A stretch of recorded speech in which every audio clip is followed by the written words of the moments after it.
तो अब हम लोग पहुंच चुके हैं एसआरएन हॉस्पिटल के अंदर, blood department.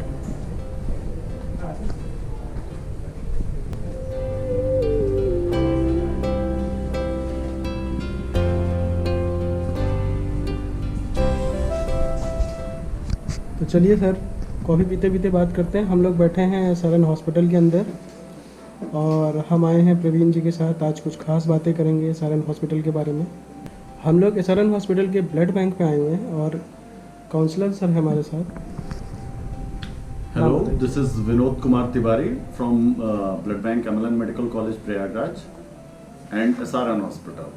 Myself here I am posted as a counselor. मैं परामर्शदाता हूँ रक्त केंद्र स्वरूप रानी नेहरू चिकित्सालय प्रयागराज में। जी सर। सर कुछ बताना चाहेंगे कि आपके पास जो मरीज आते हैं, जो एक्सीडेंट केसेस होते हैं या बहुत क्रिटिकल केस होते हैं, तो उसको किस तरह से आप लोग डील करते हैं? देखिए, as a blood bank counsellor हैं आप, तो ब्लड बैंक में मतलब इन केसेस को कैसे हैंडल किया जाता है। एक्चुअली पहले तो मैटर दूसरा हुआ करता था, ठीक है। पहले मतलब प्रोसेस थोड़ा सा लंबा होता था, लेकिन अभी वर्तमान में क्या हो गया है कि कोई भी दुर्घटना है उसके लिए हॉस्पिटल में एक ट्रॉमा सेंटर एस्टेब्लिश हो गया है और ट्रॉमा सेंटर में 24 घंटे इमरजेंसी मेडिकल ऑफिसर्स को रखा गया है। तो अगर कोई भी ऐसा केस आता है जो गंभीर है, दुर्घटनाग्रस्त है, किसी को गोली लग गई है, कई बार बहुत इमरजेंसी डिलीवरी के केसेस होते हैं, अचानक से चोट लग गई है या किसी कारणों से जिस वजह से डिलीवरी करानी है, सीवियर ब्लड लॉस हो रहा है, तो उस कंडीशन में उन लोगों को ब्लड की आवश्यकता होती है। तो जो हमारे इमरजेंसी मेडिकल ऑफिसर्स बिठाए गए हैं ट्रॉमा सेंटर में, तो किसी भी इमरजेंसी की कंडीशन में वो वहाँ से रिक्वेजिशन फॉर्म, अगर पेशेंट के साथ कोई है तो ठीक है, नहीं तो ट्रॉमा सेंटर का ही कोई एम्प्लॉय, वार्ड बॉय वगैरह कोई भी उधर से रिक्वेजिशन फॉर्म लेके और उस पर ईएमओ के द्वारा उस ब्लड को फ्री कर दिया जाता है। फ्री मतलब? फ्री मतलब उस पे उसके अगेंस्ट उनसे डोनेशन अब कोई नहीं लेगा। अच्छा। चार्जेस तो ऐसे भी गवर्नमेंट हॉस्पिटल में सारे फ्री हैं, चार्जेस के वही इसीलिए मैं कंफर्म कर रहा था कि फ्री का मतलब क्या है। तो उनको डोनेशन उनको फ्री कर दिया जाता है। तो आते हैं, तुम अपने पास से उनको टेस्टेड ब्लड उनके ब्लड से क्रॉस मैच करके उनको इमरजेंसी में तुरंत सप्लाई करते हैं। तो ये ब्लड आप लोग के पास आते कहाँ से, क्योंकि इस तरह से आप लोग बहुत सारे केसेस फेस कर रहे होंगे? नहीं, इस तरह के केसेस हमारे पास बहुत हैं। औसतन आज के समय में 10 यूनिट प्रतिदिन हमारे पास ऐसा है जो विदाउट रिप्लेसमेंट हमको ब्लड देना पड़ता है, ठीक है, किसी भी व्यक्ति को। और इस तरह के कैंप्स के लिए हमको मतलब इन ब्लड्स के लिए हमारा जो डिपेंडेंसी है वो ब्लड डोनेशन कैंप्स के ऊपर होता है। जैसे लोग कहते हैं कि कैंप नहीं लगाना चाहिए और ब्लड जब किसी को नीड हो तो डायरेक्ट जाके उसको दे दो। नहीं, देखिए, मैं पर्टिकुलर जो ये विचारधारा है कि किसी की नीड हो, मैं इसका बहुत समर्थन नहीं करता। अक्सर जो लोग ये कहते हैं कि ज़रूरत पड़ने पे हम जाके ब्लड दे दें, ये मोस्टली स्टूडेंट तबके के लोग होते हैं। एक बहुत सीधा सा सवाल है, क्या उनका एग्ज़ाम रहेगा तो वो एग्ज़ाम छोड़ के आके ब्लड डोनेट करेंगे? नहीं करेंगे। कहीं बाहर चले गए, शादी में चले गए, कई बार सिविल का एग्ज़ाम आ गया, वो प्रिपरेशन में लगे हुए हैं, वो बाहर चाय पीने तक नहीं निकलते हैं। उस कंडीशन में वो अपना 2 घंटा 3 घंटा 4 घंटा खर्च करके यहाँ पे आके देंगे। और ऊपर से भी आप वो इमरजेंसी उस कंडीशन में हैंडल कर सकते हो जब आपको तुरंत सूचना मिल जाए, किसी व्यक्ति को बहुत अर्जेंट ज़रूरत है। जैसा कि आप बता रहे हैं कि मान लीजिए गोली लग के आ जाता है, अब उनको हम कहाँ से बुलाएंगे? हाँ, बहुत अर्जेंट ज़रूरत पड़ गई, अब उसमें सीवियर ब्लड लॉस हो रहा है, ठीक है ना, किसी को एनीमिया है तो 2 घंटे बाद भी ब्लड चढ़ेगा तो कोई बहुत अंतर नहीं आना है। उसकी कंडीशन में ऐसा नहीं होगा कि आप किसी का 5 ग्राम हीमोग्लोबिन है, 6 ग्राम हीमोग्लोबिन है और हम उसको तुरंत ब्लड जो है नहीं देंगे, हम 2 घंटे बाद अगर ब्लड अरेंज कर ले रहे हैं तो मरीज की कंडीशन बहुत ख़राब हो जाएगी, नहीं होगी उसमें, ठीक है। समस्या कहाँ पे होती है? जब एक्सीडेंट हो गया, हाथ कट गया, पैर कट गया, ब्लड काफी निकल गया, गोली लग गई, जिसमें सीवियरली ब्लीडिंग हो रही है, वहाँ पे प्राइमरी टारगेट क्या होता है कि ब्लड के वॉल्यूम को ही मेंटेन करना है। अदरवाइज वो हाइपोवॉल्यूमिया हो जाएगा और पेशेंट डेड कर जाएगा। वो एक्सीडेंट से नहीं मरेगा, वो ब्लड की कमी से मर जाएगा। तो उस कंडीशन में अगर ऐसे लोग हैं जो कह रहे हैं कि हम ज़रूरत पड़ने पे आएंगे, वो ज़रूरत पड़ने पे आएंगे, फिर उनका टेस्ट होगा। ये लंबा एक प्रोसेस है, टाइम टेकिंग प्रोसेस है। उस कंडीशन में उनकी उस अगर ब्लड बैंक के पास पहले से ब्लड नहीं है तो कहाँ से मदद कर पाएगा वो? बिल्कुल सही कह रहे हैं। लेकिन जो लोग इस तरह की बातें करते हैं उनको ये चीज़ समझना चाहिए कि अगर ब्लड डोनेशन कैंप नहीं लगेंगे तो आप उनको मदद नहीं कर पाएंगे जो आपके पास इस तरह के केसेस आ बिल्कुल। रहे हैं। देखिए, ब्लड बैंकिंग का जो ध्येय है, ब्लड बैंकिंग क्या है, अब तो मतलब बेसिकली ब्लड बैंक शब्द ना यूज होकर ब्लड सेंटर शब्द हो गया।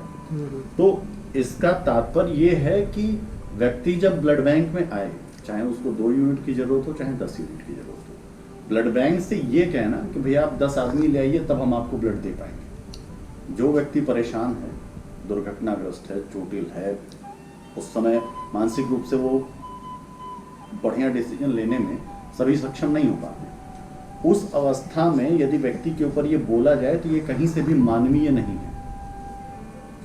ठीक है, अब भाई हम यहाँ पे सेवा करने के लिए, सरकार हमको वेतन दे रही है, हमको सेवा करने के लिए वेतन दे रही है। हॉस्पिटल का जो सेक्टर है सर्विस सेक्टर है, तो उसमें हमारी कोशिश यही रहती है कि अगर हमारे पास ऑलरेडी आवश्यकता से ज्यादा ब्लड अगर हमारे पास है तो हम हर व्यक्ति को बिना एक्सचेंज देंगे। फिर उसमें हमने सुना था, पेपर में भी आया था ये बात कि एसआरएन ने काफ़ी ब्लड विदाउट डोनेशन लोगों को दिया था। नवंबर लास्ट से लेके दिसंबर मिड तक, मिड क्या मतलब मान लीजिए कि तीसरे हफ्ते तक हम लोगों ने अपनी तरफ से पर्याप्त कोशिश की कि हर व्यक्ति को बिना एक्सचेंज के ही ब्लड दिया जाए। उस समय हमारे पास ब्लड पर्याप्त मात्रा में था, और ये पर्याप्त तभी होगा जब महती मात्रा में रक्तदान शिविर लगे रहेंगे, हमको पर कैंप हमको ज़्यादा ब्लड मिलेगा। फॉर एग्जांपल जैसे इस समय हमारा एज एन एवरेज जो है 1100-1200 यूनिट प्रति माह की हमारी सप्लाई है। ठीक है, और अगर हम सारा विदाउट एक्सचेंज देना शुरू कर दें तो मान लेते हैं कि 500-600 यूनिट और सप्लाई बढ़ जाएगी। ठीक है, तो उस स्थिति में यदि हमको 1500 से 1800 यूनिट प्रति माह रक्त मिलता है तो हम हर मरीज को वो विदाउट एक्सचेंज देंगे। उसके बदले में हमको ब्लड देने की आवश्यकता नहीं है। अगर वो मरीज का जो परिजन जो आए होंगे वे स्वेच्छा से दान करना चाहें तो वहाँ पे बिल्कुल स्वागत है उनका। और रक्त केंद्र के कार्य करने का मूल उद्देश्य भी यही है कि कोशिश है कि 2025 तक हर व्यक्ति को बिना प्रतिस्थानी रक्त दिए रक्त उपलब्ध कराया जा सके। जिसकी एक बानगी हम लोगों ने नवंबर लास्ट से दिसंबर महीने के भीतर में हम लोगों ने की थी। एक हफ्ते के भीतर 262 यूनिट रक्त हम लोगों ने विदाउट एक्सचेंज दिया था। अच्छा, कुछ ऐसी चीज़ें भी दिक्कतें आती हैं लोगों के कि ब्लड बैंक आते हैं 2 से 3 घंटे या 4 घंटे का समय लग जाता है उनको अपना ब्लड डोनेट करने और बदले में ब्लड लेने में। तो इसकी वजह क्या है? क्योंकि वो लोग परेशान होते हैं, बोलते हैं कि देखिए, जो व्यक्ति आता है उसके पास केवल उसका काम होता है, लेकिन रक्त केंद्र के पास वो अकेला व्यक्ति नहीं है। ठीक है, उनसे पहले जो मरीज लगा हुआ है, इसके अलावा सबसे पहली प्राथमिकता होती है क्लिनिकल इमरजेंसी। वो इमरजेंसी नहीं जो मरीज के परिजन को ये लग रहा है कि हमारी इमरजेंसी है, अरे खून कम हो गया, बहुत इमरजेंसी है। ये इमरजेंसी नहीं है सर। इमरजेंसी क्या होती है कि किसी को गोली लगी हुई है, कोई ऑपरेशन टेबल पे लेटा हुआ है, पता चला कि उसका बॉडी पार्ट या पेट खोल के रखा हुआ है डॉक्टर ने, वहाँ ब्लड की आवश्यकता है। अगर उसको नहीं मिलेगा तो उसकी तुरंत जान जाएगी। तो पहली प्राथमिकता होती है ऐसे व्यक्तियों की मदद करना।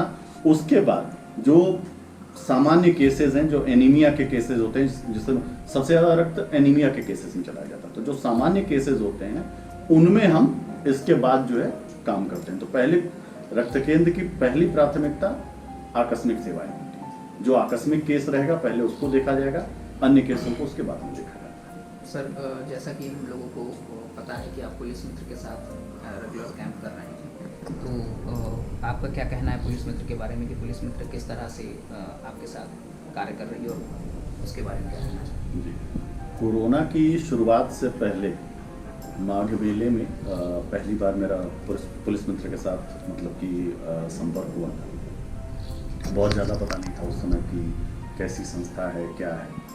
उस समय इकलौता वही आशीष मिश्रा जी जो हैं उनके संपर्क में मैं आया था। अब उस समय एक शिविर हुआ, बहुत ज़्यादा उसमें हमको रक्त नहीं मिला था क्योंकि हम लोग को मध्य शिविर में हमको और मंडलीय चिकित्सालय को आमंत्रित किया गया था। हमसे पहले एक ब्लड बैंक कर रहा था, भीड़ ज़्यादा हो जाने पे दूसरे ब्लड बैंक पे फिर कॉल किया गया था उस समय। तो वहाँ पे हुआ।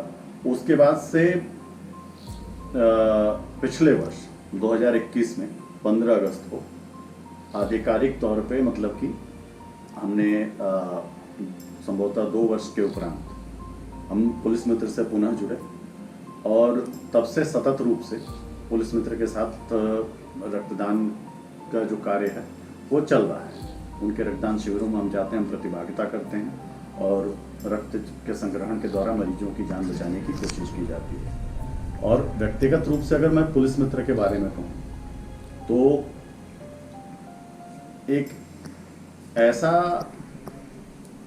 समूह है जो मानवीय कार्यों के द्वारा समाज में योगदान देने की दिशा में बहुत ही प्रखर रूप से और वर्तमान में प्रयागराज में कार्यरत 1-2 संस्थाओं को मैं छोड़ दूँ, अपने 14 साल के इस परामर्शदाता के पद पे कार्य करते हुए के अनुभव को अगर ध्यान रखते हुए देखूं तो 1-2 संस्थाओं को मैं छोड़ दूं तो पुलिस मित्र से बेहतर कार्य फिर कोई नहीं कर रहा है। पुलिस मित्र जिस मनोयोग से, चाहे रात हो चाहे दिन हो, सुबह है शाम है, कई बार मेरे पास मतलब कि ऐसे समय पे पुलिस मित्र का फ़ोन आता है जब सामान्य व्यक्ति को अगर उस समय अगर फ़ोन किया जाए तो वो नाराज़ हो जाए, कहेगा कि ये ऑड आवर्स हैं, इस समय आपको फ़ोन नहीं करना चाहिए। लेकिन एक दूसरे व्यक्ति की पीड़ा को समझते हुए और उसको स्वयं पर लेकर वो जिस हिसाब से काम कर रहे हैं वो निस्संदेह अतुलनीय और प्रशंसनीय है।